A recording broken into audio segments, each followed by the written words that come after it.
बात है। एक कोयल ने कौवा से कह दिया तुम शादी क्यों नहीं कर लेते हो? कहा बगैर शादी के तो जिंदगी में इतने काऊ है, शादी कर लेंगे तो क्या होगा। कहने का मतलब मेरा ये है कि आप किसी भी नेता से करीब है, उनको कहिए नेताजी हमारे सरोज यादव जी कम समय में आज महोत्तरी के एक अच्छे पढ़े लिखे लीडर में अगर किसी एक नंबर पे नाम शुमार किया जाएगा तो हमारे अभी मंत्री जी जो मुख्य अतिथि है सरोज यादव जी की किया जाएगा। हमने भी गालिबन 9 वर्ष पार्टी सभापति रहा है, हमने भी राजनीति को बहुत करीब से देखते हैं। मंत्री जी दुख हो तो मैं आप हमारे भाई हैं, माफ कर दीजिएगा। ये और बात है राजनीतिक में लाते हैं, नियत है कि लाओ इनको जोड़ो संगठन में, नीति है कि इनको पछुआ बना के रखो। अब नहीं, अब राजनीति का स्तर सोचने का उठ गया है। आप हमें बगल में लेके चलिए। मैं कहाँ चाहता हूँ कि बड़ी कुर्सी पर मैं बैठूंगा, मैं ये चाहता हूँ कि बड़ी कुर्सी पर आप बैठे मगर बगल में हमें भी बैठा के चले, क्योंकि राजनीति का ये है। अब संख्या के हिसाब से भी इस प्रदेश में हम भी बहुसंख्यक है, मगर आज राजनीतिक में हम जीरो पे आउट है। किसी भी पार्टी में देखिए हमारा भूमिका सराहनीय नहीं है, हमारा एकदम घेरी के साइड में रखा जाता है। इसीलिए दोस्तों सारा संगठन बनाने के बाद उद्देश्य एक होनी चाहिए।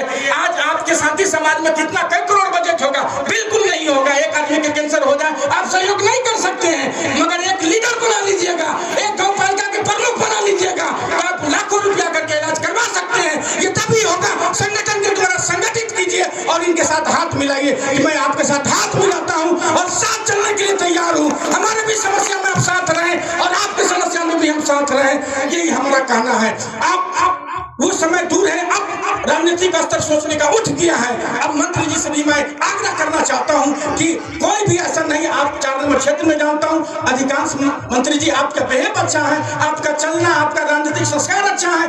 अक्सर मुसलमान बौद्धिक और शिक्षित मुसलमान आपके साथ जुड़े हैं, ये मैं जानता हूं इस बात को, मगर इस तरह से बनाना पड़ेगा। अब सामाजिक सद्भाव बिगाड़ने की बात है। मैं मुसलमानों आपको बराबर कहता हूं, कोई अगर हमारा मोहम्मद पैगंबर ने कहा है कुरान में कि तुम अगर अच्छे खाना खाते हो तो तुम्हारा पड़ोसी वहां ये कैद नहीं कहा कि मुसलमान हो या क्या हो, तुम अगर अच्छे खाते हो तो हरगिज उसका खुशबू तुम्हारे पड़ोसी तक नहीं पहुंचनी चाहिए जो गरीब हैं। अगर उनके पास पहुंच गया और वो भूखे रह गए रात में तो तुम्हारे लिए खाना हराम हो जाएगा। हम उस पैगंबर के मानने वाले हैं। हम कहाँ चाहते हैं कि द्वंद्व हो, कोई विवाद हो, बिल्कुल नहीं। कमाल इसमें है कि गिरतों को उठाई। मैं चाहता हूँ कि एक अच्छा समाज निर्माण हो, एक अच्छा वाद, एक अच्छा नगर निर्माण हो।